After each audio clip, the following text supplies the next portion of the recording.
Welcome back, NGDL fans. I have my Week 6 battle here as the Miami Dolphiones get ready to take on Use's team, who is also an excellent YouTuber, the Quilava Blue Grenats. And as you can see, most interestingly about his team, he played a little bit of Moneyball. He actually doesn't come close to the $115 cap. In fact, he has a less than 100. The only one, I think, in the league that didn't have over $110. So definitely played a little bit of Moneyball there, but he has a lot of key threats. Most notably Landorus, which can have a lot of different roles and is obviously one of the best OUs in the game, as well as what I'm really afraid of going into this match is Conkel Dur. Now, Conkel Dur matches up against my team extremely well, so we really wanted to make sure we had a way out, and let's go see how it turns out. Now, as you can see, no real surprises about what he's bringing. Like I said, going into this battle, probably my two biggest, things I want to keep my eye on is that Conkel Dur. I'm also afraid of Xploud, which he's probably going to bring specs and try to sweep with Boom Burst. He did that in a few of his other wins. And as well as, of course, Landorus, which you always have to keep in mind. The other thing, well, we'll get to that later. So right away, he leads with that threatening Xploud, and I really don't want to stay in. I go into my, actually, Assault Vest Gudra, and you can just see how powerful a Specs Xploud can actually hit for. It does almost half to my Gudra, which, I was actually kind of surprised about. So, in comes Conkel Dur here, and we knew this guy was coming in. I'm really hoping this thing is not Assault Vest. I'm going to go for a Draco Meteor and end up getting almost half to the Conkel Dur, so that feels pretty good. And I do not want to stay in, however, and give him an easy Drain Punch. I decided to go into Slowbro. Now, even if he does go for the knockoff predicting this, I actually have the Psychium Z here in my Slowbro, so I know that I can take his one super effective move he has against me, knockoff, pretty well because he can't actually knock off my item. But that does tip him off to my set. He is going to go out into his Espeon here as I decide to Calm Mind. Now, I don't know what kind of set this is. If this is a Specs Espeon, I think it can still do enough damage to force me out. I feel confident, though, that with the Calm Mind up, I can actually take one of these, and I indeed do, and just go for the Slack Off. But that looks kind of like Specs damage to me, although I'm not 100% sure. But either way, it's going to force me to switch, and I am going to go ahead and switch out into my Greninja, because I'm confident that either way, he's choiced into this. So I'm just going to go into Greninja, who obviously has the Dark typing, and it still does a decent chunk due to Greninja's frailty, but it is going to go ahead and force him to switch. Now, I decided to go for an extra Sensory here in order predicting the Conkel Dur, which would have been actually a really risky play if he stayed in, because if I was faster, then obviously that would... yeah, I turned into a Psychic type, and then he'd Shadow Ball me, so that wouldn't be good. He ends up going into his Cofagrigus, though, as I just go back into my Gudra, and he's going to actually pivot here into Conkel Dur, so he gets the switch-up advantage. I'm sure that's what he wanted. And I'm just going to go right back into Slowbro, knowing that my Slowbro should be able to take anything that this guy has, including that knockoff. And, yeah, that's pretty much the only reason I brought this Slowbro. Well, not the only reason, but... yeah, in comes his Espeon again, and this time I decide just to go for a Size Shock in case he stays in, and I figure it might do some damage to Espeon, but not really that much. I am going to go ahead and switch out, and I do not want to take a Shadow Ball, obviously. I decide to go out into my Gudra, who, like I said, is Assault Vest. I'm hoping you take the unstabbed Shadow Ball okay, and indeed it does, it does a decent amount, not a whole lot. I can live with that damage. But what this does do is give me another Draco Meteor, which I'm going to go ahead and use now. Looking back on it, I probably could have went for the Ice Beam instead. He has no resistances for Ice on his team, but I know that Draco Meteor is going to hit hard no matter what he goes into, and instead he just goes into the Landorus, so could have went for the Ice Beam there in the switch. That would have been probably better, and plus I think Ice Beam would have done enough to the Conkel Dur that I could finish it off. So anyway, he's going to go for the knockoff as I switch out into Claydol.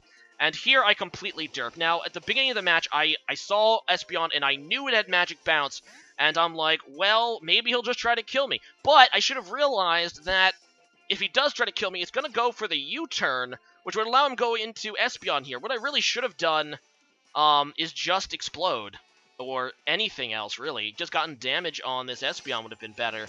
And that was a complete derp on my end. Like, the turn before, I'm like, okay, I know he has Espeon, so I can't go for Stealth Rocks, and then I go for it anyway. So that was mistake number one in this match, and I have to hope that I can come back from that after setting up Stealth Rocks on myself. And it would have been really, I mean, it's not so much that I really needed the Stealth Rocks on him, but this is going to hurt. Obviously setting him up on my own team, but hopefully I will be able to get back into this game. I go into my Scizor here as he goes out into his Landorus. I just go for a U-turn. It doesn't do much due to the resistance, and another fact you'll see in a minute. But I'm just going to go into my Greninja again. And, yeah, I'm just going to go for the Ice Beam because I'm Protean and stuff. And, like I said earlier, he has absolutely no resistances to Ice Beam. So, yeah, as you can see, he actually has the Yachi Berry. So, to negate my earlier point, if I went for the Ice Beam, the Landorus wouldn't have died anyway. But whatever. In comes his Conkel Dur again, and, yeah, I'm actually Chople Berry, so I'm not worried that he's going to Mach Punch, because I know I can live a Mach Punch, because Ice is also weak to fighting, so it would activate Chople, and I would be able to live, and I decided just to go for the Extra Sentry. He ends up predicting a switch, as you can see, and he just going to die to Extra Sentry, which is fantastic. I get rid of that thing, and I'm feeling pretty good right now, even with the Stealth Rocks on my own team. So he's going to go out into his Espeon again, and then pivot right into X-Cloud. And when he went into Espeon there, I'm like, oh, wait, maybe he is Scarfed. I don't know. So that forced my switch. I really should have just stayed in attack, realizing that it had to be Specs. But, whatever. In comes his X-Cloud again, as I said, and I decided to switch out because this guy can carry Flamethrower. I go into Goodra, knowing that Goodra will take it very well if indeed does go for the Flamethrower. Instead, he predicts this, goes for the Boom Burst, so I'm going to end up losing Goodra here, which isn't fantastic. So I decided to go, this is the next big misplay. I go into Slowbro, and I calced it wrong, you know, in my haste, trying to figure out if I'd be able to live a Specs Boom Burst. As it turns out, I would have been able to if I had a slight amount of special defense boost, or if I was at full health. But because I have the Stealth Rock set up on myself, I have no chance to live that Boom Burst, and that was a huge misplay. I should have went right into Scizor, knowing that, I mean, I should have just played the safe play regardless, going right into Scizor in the first place, who would resist that Boom Burst, and definitely would be able to live it. But unfortunately, that's not what I decided to do, and I basically lose Slowbro there for nothing at all, which is going to also hurt. So, just decided to go for the knockoff. As you can see, I actually have Swarm on this Scizor. I did that because I'm actually not carrying Bullet Punch, although, looking back on it, maybe I should have used Technician anyway to make my U-turn stronger, but whatever. I'm just going to go ahead and go for the Toxic here on the this guy. I already knew that he had a Z move. I already knew that this Calfagris had a Z move because obviously my knockoff did not work on it. It did not knock off an item. So, yeah, I'm already expecting the Z move here, but I'm pretty confident that I can live it because of my defensive EV spread. And as you can see, I do live it with 25 HP, the never-ending Nightmare, and I know I outspeed the Calfagris, so I can just go ahead and Roost, which is really nice because that'll allow me to wither down this here Calfagris. So, get back to pretty good HP. He's going to go for the Shadow Ball, obviously, to try to finish me off, but not going to work because I have Roost, and I'm just going to go for it again. There's no real reason for me not to Toxic Stall this guy here. And, yeah, that's what we're doing right now. I mean, yeah, so I do go for the Roost again, and he believes, yes, he goes for another Shadow Ball here. However, he's going to get a special defense drop on this, Shadow Ball. Now, I could go for the knockoff just to finish it off, but I'm thinking I would rather just U-turn, which will finish off the Calfagris anyway. So that's what I do. I decided to go for the U-turn here to get rid of my, reset my defenses. And I go out, I believe, into my last remaining Pokemon, which is, that you haven't seen, rather. Sylvally, which I decided to bring the Fairy Sylvally, because, like I said, super, prepared for that Conkel Dur, which is now dead. Unfortunately, this does absolutely nothing for me against this here Slacking, who has Retaliate, by the way, which actually doubles in power if I just killed a Pokemon of his. And that is just going to completely annihilate my Sylvally. So, that's not fantastic. Gonna go into Greninja here, and, yeah, I just decided to go for the Dark Pulse. I actually probably should have went Ice Beam because it's stronger against his team, and I knew that he had Turon anyway. I decided to go for the Dark Pulse, and I'm going to go ahead and switch out because I don't want to lose Greninja. That'd be, like, the worst thing. So I'm just going to go into Scizor.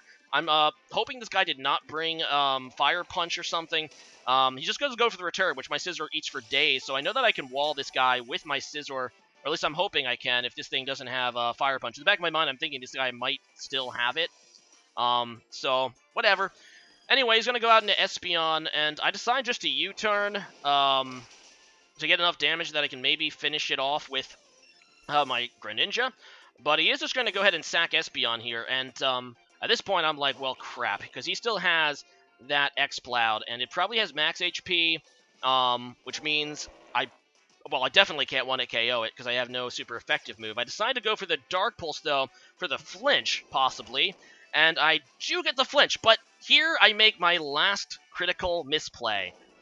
In the heat of the moment, I completely forgot about Protean. I could have went for Ice Beam, which would have been stronger, but in the back of my mind, I'm like, oh no, I have to go for Dark Pulse, but obviously Protean would have made me an Ice type, making that stabbed, and Ice Beam is stronger than Dark Pulse. And looking at that damage, I definitely could have killed that X-Cloud, and now this guy is going to be able to kill me, which, So, I'm not super proud about this game. Obviously, a loss always hurts, but I feel like I made quite a few little mental errors in the game that really kind of cost me the match. And I also, one thing about the team building of this game, I feel like we way try to overcompensate for Conkel Dur when we really didn't need to counter Conkel Dur as much as I thought. So definitely some things I need to learn from going out of this game. We are now 3-3. We're still second in our division, which is good enough for the playoff berth, but this is mid-season. And, Zack Attack won his last game, so we need to start winning games. And we have our work cut out for us next week. We're fighting Sharpedo 43's team, the Sylveons, I think is what he named it, and they are the league's remaining undefeated team at 6-0. Just absolutely destroying his opposition. In fact, no other team has less than 2 losses, I think. So, obviously, it's going to be a tremendous challenge. And if we want to avoid from falling below 500 again, gonna have to bring the A game here against Sharpedo 43. But good game use. If you don't know who he is, he's an excellent YouTuber. He does battles of every generation. Go ahead and sub him. I'm going to leave the link to his channel in the description, obviously. And today's question of the day is, being that this is mid-season, I'm sitting at 3-3. It is a 12-game season, so we have 6 games to go. Leave a comment about what you predict the Miami Dolphiones' final record to be, and will we make the playoffs? Now, keep in mind, all you have to do is, there's 2 wild cards, and all you have to do is be second in our division or higher in order to make the playoffs. So just leave a comment about that. I'm sure most of you are going to rag on me after this humiliating defeat, but that's fine. See you guys again next time. Later.